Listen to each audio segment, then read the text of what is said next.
With another successful 80% plus correct picks in the books, I've got 5 winners for BackLash. Next. And around and around and around we go as it is time to fire up the new cycle of WWE betting, where I have now officially clinched our 80% correct picks goal in both years of this podcast's existence. So how about we make it 3 years?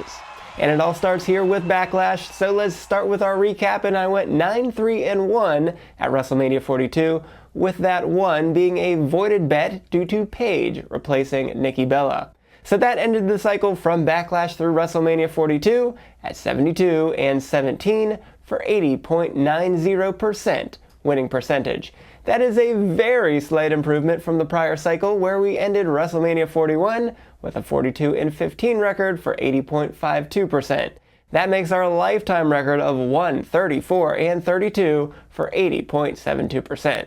And it also makes me 2 for 2 in attaining my 80% goal, but just barely, so let's see if we can improve this time around. You can usually expect more upsets at WrestleMania, but that was not the case here, as I picked 2 betting underdogs in the Vision and I Show Speed, and with Sami Zayn, and both of those picks lost.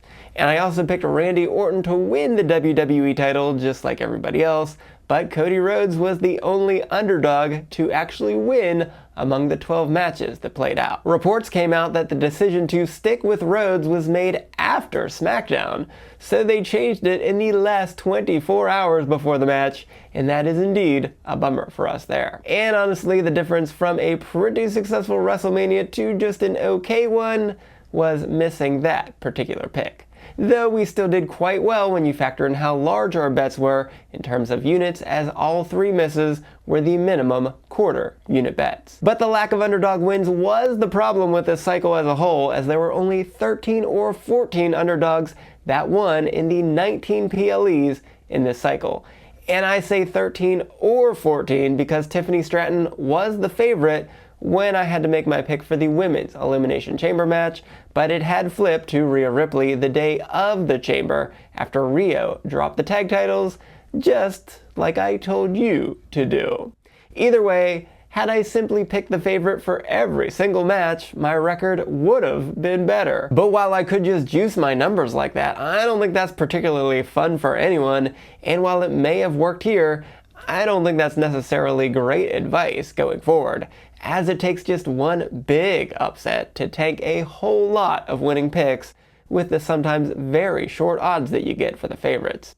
And I think giving you the units to bet is the key to try to tamp down on placing big bets on a bunch of those very short odds matches, as once I got into the groove on discussing units, only 2 of my 9 misses post SummerSlam were half unit bets, with all the rest of them being just quarter unit bets. So let's get to the BackLash history. You would think with the name BackLash we would be lashing back to what just happened at WrestleMania in every match, but strangely there have been very few WrestleMania rematches over the last several years. In fact, 2022 was the last time WWE had any WrestleMania rematches on the card, and it was chock full of them there, with 4 of the 6 matches being rematches. This followed WrestleMania 38, so most notably, that was the last WrestleMania under the prior regime, and therefore it is safe to say that Triple H does not buy into WrestleMania rematches to lash back into. But we do have one of those here, with a rematch between Trick Williams and Sami Zayn, so suffice it to say there's no blueprint to go by there. But we can go by championship matches in general, as champions have gone 25-4 in title matches at BackLash since 2017. And last year, Lyra Valkyria was an underdog, going in as the women's IC champion, but she was able to retain that title against Becky Lynch. The Kabuki Warriors lost their tag titles at BackLash in 2024, and like Lyra, they also hadn't defended those titles at WrestleMania, but they came in as huge underdogs to Jade Cargill and Bianca Belair, so it was no surprise to see them drop the belts. But let's start with those 2 title matches here, as we start with the World Heavyweight Championship with Roman Reigns as the new champion at -1500 against Jacob Fatu at +600. So why Reigns? Reigns is just starting to gear up for a more full schedule in 2026, at least for a bit. So to take the title off of him would be a pretty stunning choice. He is the tribal chief, and he is facing someone in the tribe, so losing to someone under him would also be a stunning turn of events for the entire bloodline, and especially doing that so quickly after he got the title. We've seen family members get title shots against him before, as well as tribal combat matches, but every attempt has fallen short to this point. Is there any reason for that to change right here, especially less than a month after Reigns won a world title for the first time in 2 years? Honestly, I was stunned to see the odds be only this short. And don't forget that Fatu bested Reigns in both of the last 2 show-ending Raws, so Reigns is due to get his pound of flesh back. But why Fatu? Reports following WrestleMania 41 stated that Fatu, Breakker, and Rhea were the superstars that WWE was most high on to lead a new era. So perhaps that new era is now ready to begin right here with the World Heavyweight Championship being passed from Reigns to Fatu. Fatu got his much needed win at WrestleMania, so going from beating McIntyre to beating Reigns for a title would be the truest indication that he is indeed our star that we're planting the flag on. In storyline, Fatu has learned and has been successful against Reigns with the ultimate trump card in the Tongan Death Grip. So if he locks that in many minutes into the match, Reigns may have no choice but to tap out or to pass out. The Usos are also a huge factor here, as they played a big role by going to SmackDown to see Fatu single-handedly manhandle the MFT and all the way out of the WWE for 2 of them.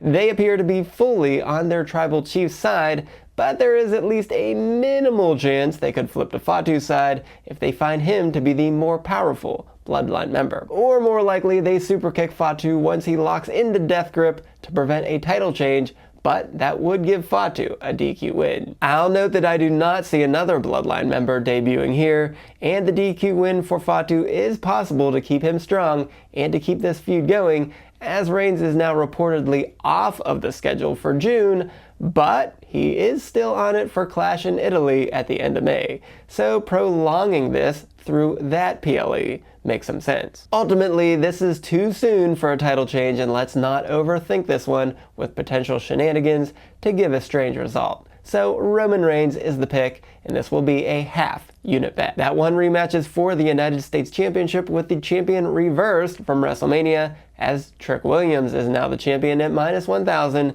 against Sami Zayn at +550. So why Williams?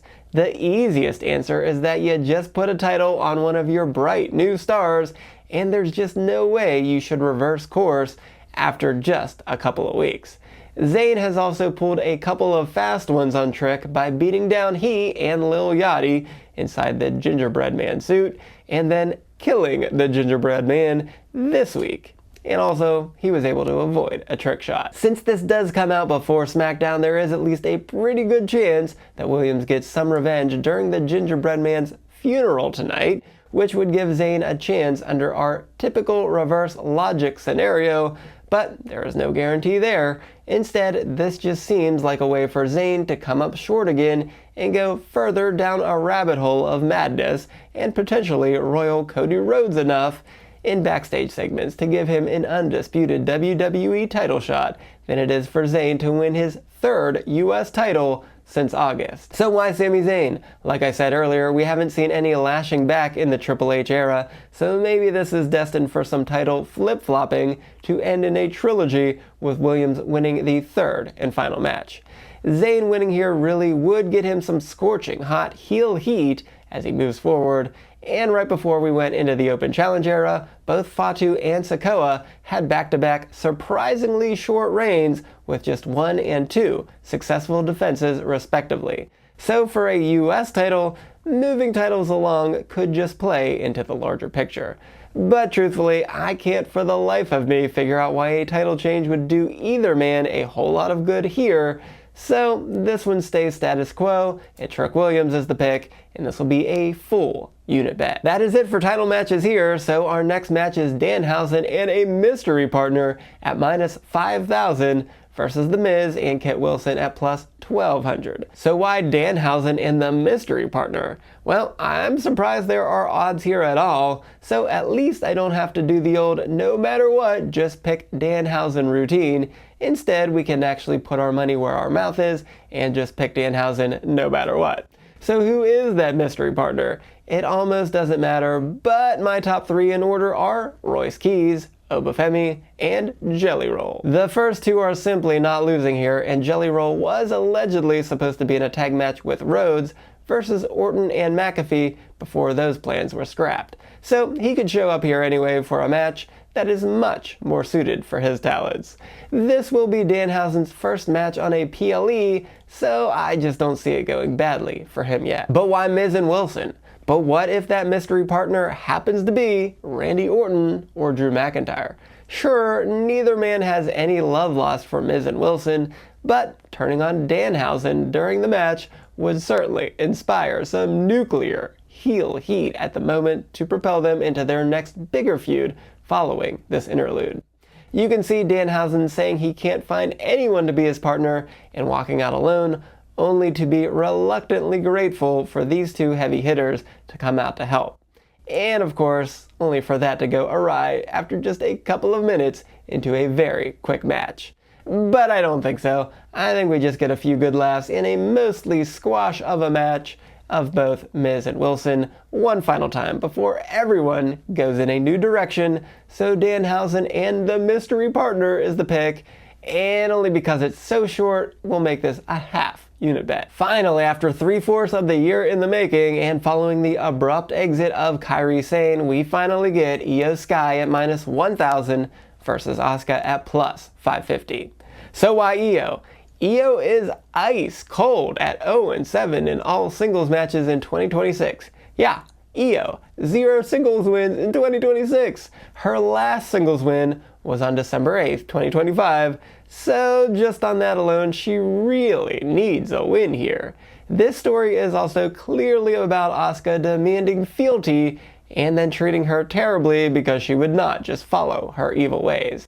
And now she can even tack on something about Kairi being gone following the months of torture that Asuka put Kairi through. And no, I don't think we get the R-Truth moment here with Kairi coming back, but on the very small chance that it happens, she would also be the one to get her revenge by taking out Asuka to help Io win. But why Asuka? This should have been on the WrestleMania card, and it's actually dumbfounding that it wasn't, since Night 2 only had 6 matches instead of 7, but this also only feels like a one and done type of match. But I could be wrong about that, and we're going to get a trilogy here, and if that's the case, generally, we think that the heels win the first matchup. This is a slightly more likely scenario now, since Io had and lost her women's IC title shot, and Sol Ruca certainly appears to be getting the next opportunity there. But Liv Morgan hasn't done anything yet, and so Io winning could put her right in line to be Liv's first challenger, which seems like a pretty great plan to me. So Io proves the apprentice is now the master, and Io is the pick, and we'll make this a full unit bet. And lastly, we have Braun Breaker as the very slight favorite at minus 300 against Seth Rollins, still over 50% of an implied probability at minus 110. So why Breaker?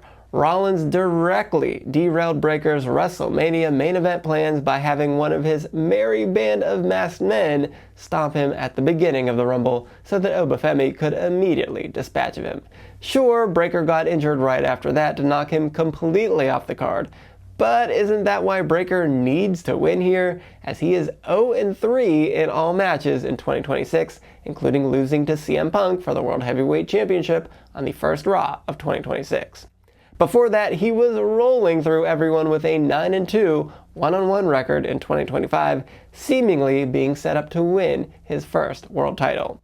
This feud has all the feels of a trilogy, with the winner eventually getting a shot at Roman Reigns for the title, possibly at SummerSlam, but as we just said, our general rule is that the heel picks up the first win in a trilogy. Rollins made it pretty clear that he doesn't want the Street Profits or Joe Hendry's help in dealing with the Vision, but Logan Paul and Austin Theory would have no issues in helping out Breaker here. So whether it is with a clean win via spear or with some shenanigans that lead to a spear, Breakker has a bit of the upper hand. But why Rollins? In storyline, this all only started because Breakker turned on Rollins, and since Breakker's return, he's the one getting the best of Rollins over and over again, first costing Rollins his WrestleMania match versus Gunther, and then Breakker has gotten the last laugh with spears in both of their confrontations that got physical since. So with our twisted WWE logic, it is Rollins who is now owed a win in the actual match. The last time Rollins had a multi-match feud in a face versus heel setting, it was against Big Bronson Reed that started at Crown Jewel in 2024, and to my surprise, Rollins won that first match before dropping the second one, which was the reverse of my expectations at the time, and since he and his agent of Chaos wife Becky Lynch like to do things a little bit differently, we could see Rollins win the first confrontation. That will just make Breakker blow some more gaskets to overpower Rollins in the next encounter. But don't forget that Paul Heyman just took L's with Brock Lesnar and with Logan Paul and Austin Theory at WrestleMania, but Heyman usually comes out on top with his plans, and since Breakker said that he didn't need Rollins, but he needed Heyman, that leans me just enough to give Breakker a small advantage here for things to work out in this first match. So Braun Breakker is the pick, and this will be a quarter unit bet. As always, let's recap the picks, and as a reminder that WWE averaged less than one upset per PLE last cycle, we need to really be compelled to pick an upset.